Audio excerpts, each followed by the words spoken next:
Lo primero que escribí de la novela fue el título. Lo primero. Esto es como en las películas de blanco y negro cuando es la máquina de escribir con el carrete. Escribí el título y a continuación escribí todo lo demás. Yo tenía claro. Luego en la editorial lo tuvimos un tiempo en adobo, diciendo a ver si dentro de unos meses nos sigue gustando. Y efectivamente siguió gustando. Por lo tanto, estoy muy contenta porque fue mi título y se ha conservado. Dudé si fuese, al principio si iba a ser nieve en las palmeras o palmeras en la nieve, pero nieve en las palmeras para mí eran los de el Valle de Benasque que fueron a la isla. Y pensé, no es eso exactamente lo que quiero contar en la novela, sino también las huellas que dejaron en nosotros, alguien como yo, en Hija de Colonial, los que fueron allí, el mundo de allí, qué huellas dejó en nosotros, y por eso fue Palmeras en la nieve. A ver, la novela ya estaba escrita antes de ser alcaldesa. Lo que yo no podía prever es que fuese a tener este recorrido tan rápido, tan intenso, ya nada más salir. Entonces, yo soy la primera sorprendida. Claro, yo pensaba que sería publicada mi novela pues por una u otra editorial y si no me la publicaría yo, porque la verdad es que a mí me gustaba mucho. Y mientras tanto seguía con mi vida normal, que en ese momento era pues un grupo de trabajo para presentarnos a las elecciones. Entonces ha sido una casualidad. Sí que es verdad que sorprende mucho el no ser o empresaria o arquitecta o ingeniera o constructora, ¿no? Que sea alguien relacionado con las letras. Pero bueno, también es verdad que Benasque no es una ciudad, es decir, no es Valencia, es más manejable, hay técnicos y bueno, me siento perfectamente capacitada, pero sí que es verdad que ahora tengo mucho trabajo. Sí, el Valle de Benasque, yo creo que cualquier punto del Valle de Benasque reúne condiciones para escribir, porque aún se respira tradición, disfrutando a la vez de las ventajas de la modernidad. Es un sitio turístico, eso quiere decir que hay épocas de mucha afluencia, hay épocas de menos afluencia, pero aún se puede vivir en contacto con la naturaleza, que es además una naturaleza generosa, prodigiosa, tanto en Benasque, en Cerler, en Anciles, que son los tres pueblos del municipio, ¿no? Sí, sí. A mí me ha resultado práctico estar allí porque parte de la novela está inspirada en esa zona, por lo tanto la podía sentir, sobre todo el cambio de las estaciones me sirvió mucho porque en la novela en Palmeras en la nieve hay mucha naturaleza, tanto en la parte española como en la parte africana. Y los ciclos de la vida, el hecho de que sea recurrente, al igual que el lenguaje, toda la novela es como un gran bucle, así lo veía yo, y eso es la naturaleza. ¿Lo ves? Bueno, a mí como escritora reciente me hace muchísima ilusión, porque ya de entrada que te comparen con esas dos novelas, pues te sorprende, te sorprende. Yo creo que, claro, hay un punto en el que coincidimos, y es la recuperación de esa parte mítica de África que a todos nos atrae. En el caso de María Dueñas, pues, o de Tiempo de Costuras, fue la parte de Marruecos, en mi caso es Guinea Ecuatorial. Yo creo que ese punto sobre África siempre atrae a todos los lectores. Sí que creo que hay diferencias entre las novelas. Creo que en la mía, además de recuperar un pasado colonial, hay una reflexión sobre la colonización. Eso me parece muy importante. No es solo un cúmulo de batallitas del momento glorioso colonial. Es más atrevida. Hay más cuestiones interraciales que no se plantean en las otras. Hay mucha más pasión. Yo creo que mi novela es en todos sentidos muchísimo más caliente, en términos amorosos, en términos políticos, una novela caliente. No ha habido una revisión de la aventura colonial española tan intensa como las que ha tenido Francia, Inglaterra, Bélgica. En España no sé por qué, no sé si parte ha sido vergüenza o quizá, yo en el caso de Guinea Ecuatorial lo achaco al haber transcurrido 11 años de materia reservada, que coincide con los 11 años de la dictadura de Macías, que entonces en España no se podía publicar nada de Guinea Ecuatorial, pues llega un momento que cuando no se publica nada, se olvida. ¿Quién no lo ha olvidado? No ha olvidado aquellos que fueron allí, gente como mi padre, como mi tío, miles, fueron 40.000, ¿no? Todos aquellos gallegos que también marcharon, en el momento de la independencia había 8 o 9.000 gallegos. Ellos no lo han olvidado y sus descendientes tampoco, igual que no lo he olvidado yo. Pero así a nivel político, como digo yo, de altas instancias, eso se olvidó. Pero claro, probablemente fuese una mezcla entre pereza, ¿no? Pereza a recuperar algo de lo que quizá te avergüenzas, ¿no? yo pienso que es sano revisar todo. Y quizá ahora ha pasado el tiempo suficiente para que podamos hacer un análisis de cómo se pudo pasar de la relación más íntima que hubo, que era una provincia española, es que esto se nos olvida, pero es que fueron provincias españolas, ¿no? ¿Cómo se pudo pasar de eso al olvido absoluto? Eso es lo que a mí no me encajaba en la cabeza.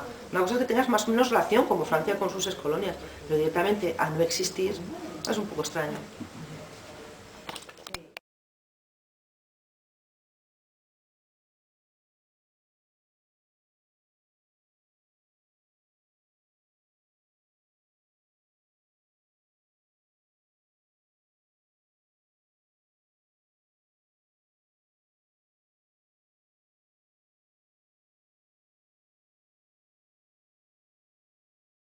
Tendríamos quizá la ciencia ficción, si no tuviésemos pasado, se quedaría corta, claro. Sería menos rica, menos rica. Es que el pasado, yo creo que precisamente el análisis del pasado es el que en teoría nos tendría que ayudar a sobrellevar el presente y a plantear un futuro mejor, ¿no? Para eso son las revisiones del pasado, para que sean meramente contemplativas, pues yo creo que no. De hecho, una de las cosas que tenía muy en cuenta al escribir la novela es que quería una cierta dosis de nostalgia, es decir, lo hizo uno de los personajes de nostalgia, la justa. Normalmente cuando se habla de Guinea, se habla en boca de, pues como digo, de los coloniales que estuvieron, y es como, oh, qué pena aquello que se perdió, oh, y aquello sí que era una maravilla, con una nostalgia tremenda. Y dices, bueno, pues a veces hay que superar la nostalgia, analizar por qué pasaron las cosas y ver a partir de ahora qué es lo que se puede hacer. Yo creo que la intención es clara. En Palmeras en la nieve se quiere recuperar esa parte olvidada de nuestra historia, pero no solo de la nuestra, sino también de la que nosotros truncamos por estar allí, que es la parte de los ecuatoguineanos, ¿no? Yo creo que en ese sentido la novela es clara. Sí que se quiere recuperar todo esto porque, como digo, quizá eso nos ayude a entender qué es lo que pasó, cómo pasó, y tal vez quizá un día se pueda llegar a volver a tener una relación igual no tan intensa, desde luego no en las mismas condiciones que se tuvo entonces, ¿no? Porque era una colonización, o sea, es otra historia, pero bueno, podríamos incluso ir como destino turístico o, bueno, estar con gente que habla nuestro idioma, que tiene nuestra religión, que canta los mismos villancicos que cantamos nosotros, ¿no? Pero que están en África.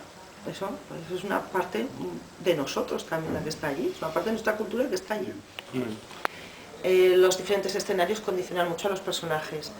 El montañés, el personaje de los montañeses de la parte alta de Huesca, en la novela aparece llamado el Valle de Pasolovino, aunque los lectores pueden descubrir al final, la nota de la autora, que me refiero evidentemente al Valle de Benasque, pues se corresponden con un personaje, con un carácter muy concreto. El montañés es cerrado, no tiende a hablar de sus sentimientos, es un hombre duro, fuerte, acostumbrado pues a la vida, sí, a la vida de trabajo duro.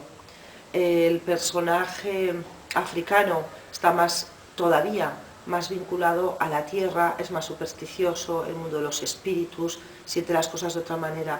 La verdad es que conseguir que fuesen ambos verosímiles y sobre todo que fuesen tratados al mismo nivel de realismo y respeto, una de las cosas que más me ha costado escribir la novela, y creo que lo he conseguido. Pero, francamente estoy orgullosa de los personajes. De hecho, cuando leyó la novela un profesor ecuatoguineano de la etnia Bubi, es catedrático de la Universidad de Salamanca, que también vino por necesidad y en unas condiciones duras, vino a vivir a España, él salió adelante, contacté con él, le pedí que me hiciese una valoración de la novela y realmente se sorprendió y le gustó. Digamos que me dio el visto bueno que yo necesitaba, porque claro, si no, imaginaos que viene alguien de Australia aquí a escribir algo sobre un pueblecito en Valencia, ¿no? Pues puedes un poco arquear la ceja como diciendo, ¿este cómo lo va a hacer?, ¿no? Pero para mí su opinión era necesaria. Yo creo que capta esa esencia. El montañés, la esencia del montañés ya me la conocía, pero la esencia del africano pues he aprendido mucho. Es una zona de Cerler. De hecho, ahora en las pistas de esquí incluso creo que hay un descenso que han marcado como Pasolovino. A mí me gustaba mucho pues como Tierra de Lobos. En casa siempre hacemos la broma, hace tanto frío en Cerler que siempre nos hemos preguntado ¿cómo puede vivir nadie aquí o cómo podían vivir hace 100 años en esta Tierra de Lobos? A mí el nombre me gustaba mucho. Y en segundo lugar, no podía escribir sin distanciarme, y la única forma de distanciarme era no nombrar Cerler, no nombrar Benasque, no nombrar Anciles. Por lo tanto, no iba a trascender lo local. Ya era una obsesión que yo tenía. Digo, no estoy escribiendo sobre mi padre, no estoy escribiendo sobre mi familia.